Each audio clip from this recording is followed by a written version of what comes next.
Hello and welcome to the Test Tube podcast. I'm your host for today, Ollie. Hey I'm Prina. We're representing the University of Exeter in iGEM, the biggest synthetic biology competition in the world. We are here to interview fantastic researchers and demystify the world of synthetic biology. Let's get right into it. Woo!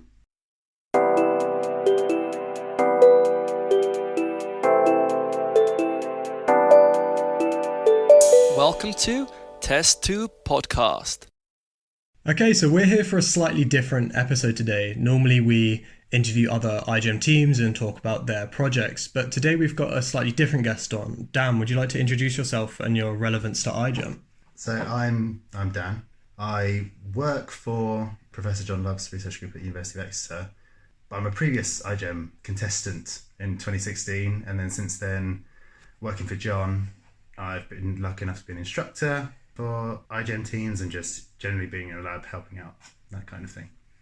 Would you just like to talk about what year and course you were in when you did iGEM and why you initially decided to apply for the Exeter iGEM team in the first place? Yeah, so I was just studying biosciences at Exeter University. John, who helps run the team in Exeter, was my academic tutor in the first year of my degree. Oh, okay. And so I found out I hadn't heard of synthetic biology before then. So I found out about it through him. Yeah, so then I did iGEM in between the first and second year of my degree. Why did I decide to apply for it? So I came to university much later than most people. So I was 24, I think, when I started my degree. So I just tried to do everything. So I did as much extracurricular stuff as possible. I wanted lab experience because at that point I was toying with the idea of a research career. So I thought, what can I do to get research experience as a first year biosciences student? And it looked like a perfect route into that. Nice. Yeah, that seems kind of similar to what it was with a lot of us. Like, I don't think many of us really knew what synthetic biology was before we started. So you said it was 2016 when you started. Yeah. So can you remember much about what your project entails and how you decided on going with that project? Yeah, so how did we decide on it? Not really many of us knew anything about synthetic biology when we first started, and we hadn't really come across iGEM. But the instructing team here at the uni brought in different people to speak to us. So we had someone called Marcus Kashata. If you've ever come across him, he is part of a company called Synthase. He came to speak to us about what they do, and a lot of those sorts of things were to do with sort of the fundamentals of like molecular biology and synthetic biology and measurement, and that really captured our imagination in terms of trying to do a project that had really mass appeal. So rather than for us finding a really specific case, maybe in our local area, what we wanted to do was something that we knew we'd get just good numbers from. So it didn't have to work necessarily. It's just whether it did or it didn't, the numbers were what they were. So just something that was something that was easily quantifiable, something that had broad appeal. And based on our discussions, we wanted something that was as modular as possible. So something that a lot of our discussions were around. We did have some of those sort of big iGEM ideas, and a lot of them sort of hinged on, can you get E. coli to express that protein? And if not, the whole thing falls apart. So we wanted something that we could have easier wins. Mm-hmm. So one thing we came across was a lot of previous teams had environmental applications for their projects. And obviously, at least to my knowledge in the UK, any sort of releasing of GM organisms into the environment is completely illegal. You can't do that. Yeah.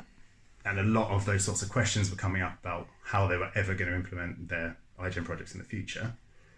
And a lot of them said, oh, well, we've got this genetic safety device called a kill switch. So under certain circumstances, we'll get the bugs to just kill themselves, essentially. And that'll be our way of protecting the environment. So we had some issues with this. The first one is that there's obviously quite a high selection pressure against a bacteria just maintaining a plasmid that will kill it in a certain circumstance and doesn't have any utility to it any other time. And we also thought, well, just because the bug dies and maybe the cells lies and things like that, that doesn't mean that the DNA, the heterologous DNA that makes it GM, isn't then in the environment, and maybe can that get horizontally transferred into other bugs. So we thought a simple-ish experiment, nothing's ever that simple, is it? Would just be to try and design some simple kill switches, transform them into E. coli, and then just see how long it takes for them to stop working, just by mutation or anything like that. So we designed a few kill switches and then just tested them over time.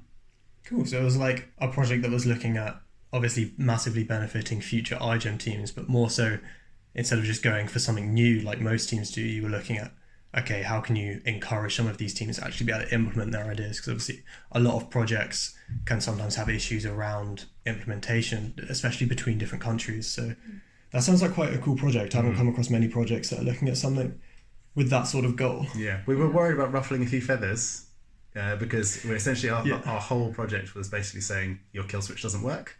There were quite a lot of teams that still had them, and so yeah, we were a little bit worried about that because it's not that nice to just go to have a project based around telling other people that their project's not good, but that wasn't our intention. It was more, okay, iGEM's brilliant as a way of just sort of as a sandbox for just these big ideas, but for synthetic biology ever to actually deliver on those big promises, you've got to sort of think about these types of questions. So we wanted to do something like that. So how did you get involved with later iGEM teams again as like a supervisor? And I guess following from that, how did you eventually end up in doing research in SynBio as like a career? Like you stuck around with iGEM for a while. Yeah. Just your team. We've seen you in all the photos of other iGEM teams as supervisors. You've hung around. You obviously enjoyed it. Yeah, I'm not a particularly adventurous person, so I've just sort of I've been around forever. I actually only graduated my degree 3 and a bit years ago. I've only worked in research, so my job title is research technician. I did iGEM between the first and second year of my degree. That then led to a summer studentship between my third and fourth year, which was supposed to be a professional placement, which I then did in John's lab. Right. Okay, yeah. Carrying on with the kill switch stuff. Then I did my final year project with Chloe, who's one of the other supervisors. And then as soon as my degree finished, I came back to work for John after that. So the question is, how did I get into it? Because they do it every year and I've been around it. So it's quite nice to have been on both sides. So I think the guys here at Exeter, obviously it's useful to have someone who has been on the other side of iGEM to be an instructor, because one thing that I found with the students is that they're much less embarrassed to ask me what they think are stupid questions than they are the proper instructing team. And so I think the time I was officially an instructor, I think that was on my placement between third and fourth year of my degree. So yeah, I was just part of the instructing team that year, and that was really good. That was the year, I think the first year the team actually won an award, or something like that. And it was honestly, I get on with those guys quite well, and it's been a while, so I don't mind saying this now. But at the time, the science hadn't been going amazingly well in the lab. Yeah, they were really good. They worked super hard. There was like at times all 10 of them in the lab all the time doing loads of stuff. It just wasn't really working, which that's just iGEM, right? And yeah, sometimes it doesn't work. And I remember a couple of conversations where me and some other people on the instructing team were like, do you know what, this is going to be touch and go whether we actually get a gold this year. So maybe that doesn't tick the criteria, maybe it does. Anyway, and then we got there and I was sat with the team in the big jamboree hall. Okay. It was in Boston at the time. I know it's in Paris this year, right? Yeah. And some of the awards came up and Exeter's name was there. What? And they won one and we all went absolutely insane. Wow. Must have felt and then they come up for another one and I think they won another award, two awards. And I was like, God. honestly, you never know. It's crazy, You never know. Sometimes when you're really close to it, it's difficult to see the significance of actually you've done really, especially for 10 weeks or whatever it is, you've done really, really well. So that was great. So that's how I got involved with that, just being around it and the guys asking me to be part of the instructing team. And then since then, I've sort of been around to help out, but never really sort of officially involved since then. So you went almost the ideal iGEM cycle, if you will. You went from student to iGEM. I don't know about ideal. To supervisor, and now you're working. I said yes to everything, if that's what you mean. But now you're working. If you want advice, then I just said yes to as much as possible. Yeah. Like I said at the start, SynBio wasn't on my radar at all. I thought, this will be great, this will be lab experience. That then led to one of the instructors saying, do you want to come back and do a placement? I went, yes, please, that'd be great. That led to a professional placement and then got a job working in science. Nice. So just say yes to stuff. Just out of curiosity, did you consider any other career paths before you did iGEM? Yeah, I definitely did. I think I was so old when I came to university. Yeah, so in another life, I did an illustration foundation degree because I wanted to be a tattooist, and that seemed like the closest possible thing. So I did that. That was like 2 years of a degree. And then I wanted to do fine art after that because I like painting. But liking painting is different from being good at painting. So I didn't get onto anything like that. So, and then I realised that I just liked getting tattooed rather than being a tattooist. And I always liked biology, and I was okay at school, so I thought I'll come back to university. But my A levels were so long ago they didn't count anymore. Oh, So I had to do a like a top up course, Okay.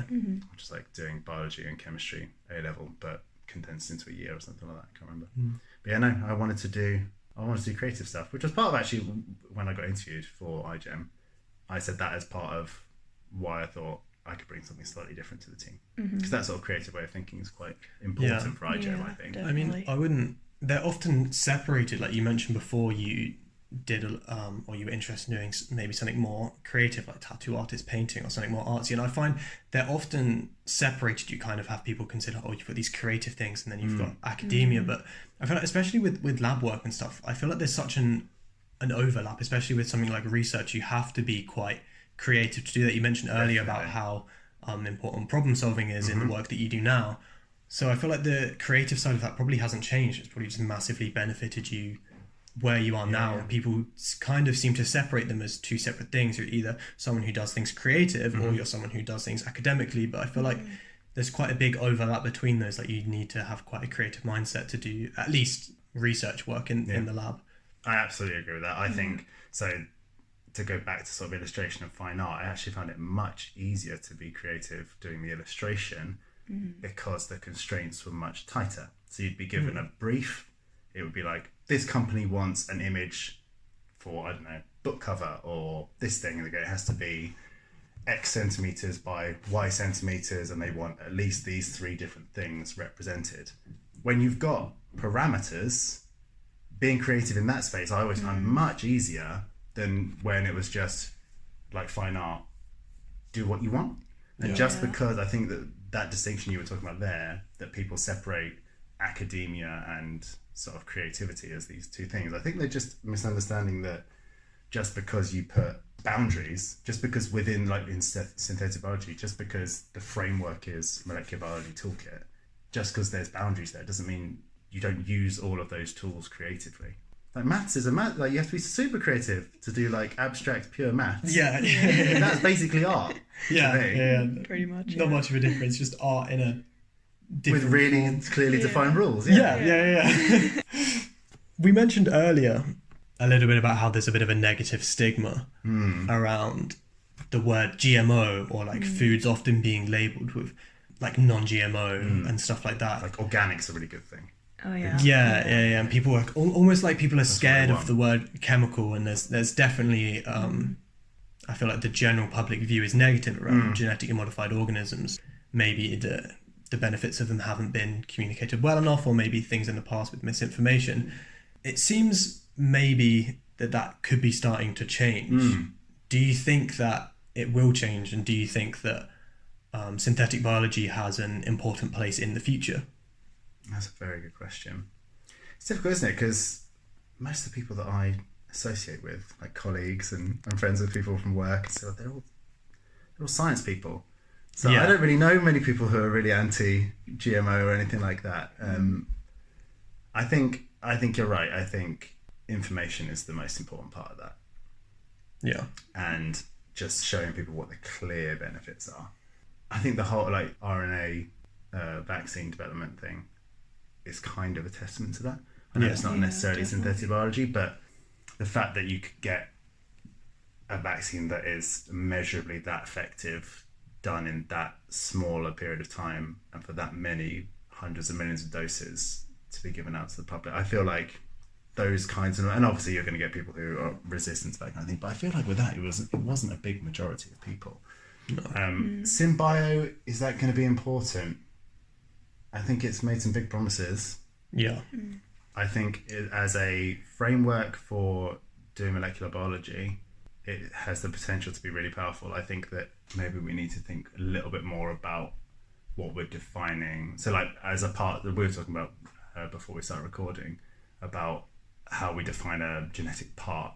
If you go through the registry, like promoter, ribosome binding site, those sorts of things. And the idea that you'd be able to just take that genetic part, stick it in front of anything else, and it'll work the same way. I think that that's fairly obviously not true. Yeah. And if you're gonna, for SynBio to play a big part in that whole future, you were just talking about, predictability is obviously really important. And I think that for my knowledge, which obviously I'm just a research technician in a small research group. Disclaimer. But to me, a lot of the predictability of those systems has quite a narrow scope. And I don't think that's necessarily something that can be easily solved.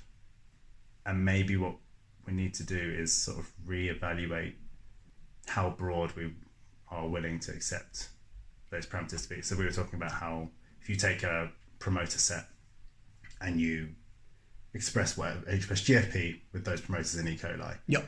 and you rank them strongest to weakest. If you put the same promoter set with a different, even just fluorescent reporter, chances are that ranking is going to be different. Yeah. If you could unpick all of the predictability of that, like maybe there's local effects of different parts being put together that you could unpick. Someone like, I mean, they've used AI to basically solve all protein structures recently, right? So maybe it's like, what do I know? But I think SynBio, if you can unpick all of that stuff and make it genuinely predictable, then absolutely it's going to be huge. Yeah. There's obviously there's still quite a way to go in having the implementations that it promises, but I think we are getting there. I don't know if you've seen recently, but it has started to make its way into the news more. There was quite a big headline recently regarding soybeans. There was some research that has just been finished, and these researchers managed to use synthetic biology to increase the efficiency of photosynthesis in soybean. I think it was something around 40% increase or something. I wouldn't quote me on that, but it was a significant increase. Yeah. And they were able to show that this increased the yield of soybeans quite massively. And this seemed to catch on quite well in news headlines. So it seems like it is starting to gain a bit more momentum in terms of the public eye and the benefits it can have. It's just... Maybe it's just a terminology thing.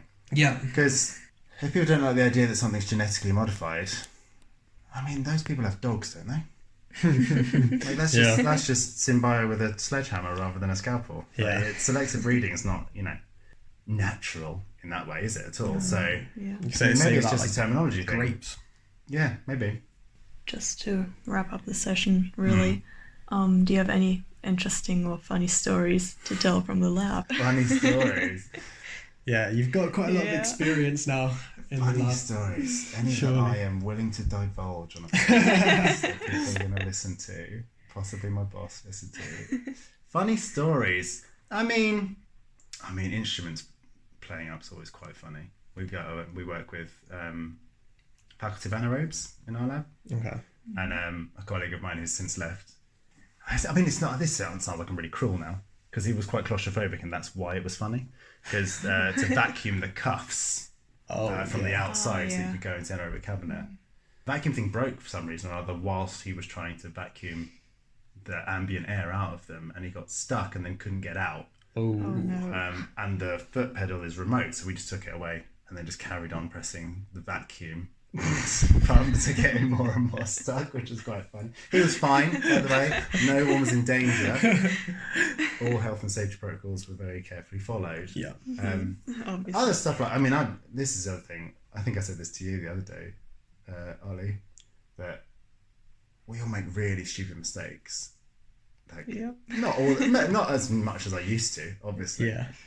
But the key is just not to tell people that you've done that. Yeah. So I've done lots of really stupid stuff. Like I accidentally added antibiotic to my flask culture instead of IPTG to increase expression. Just hence killing all the stuff that I spent a couple of days transforming and growing up. Oh no.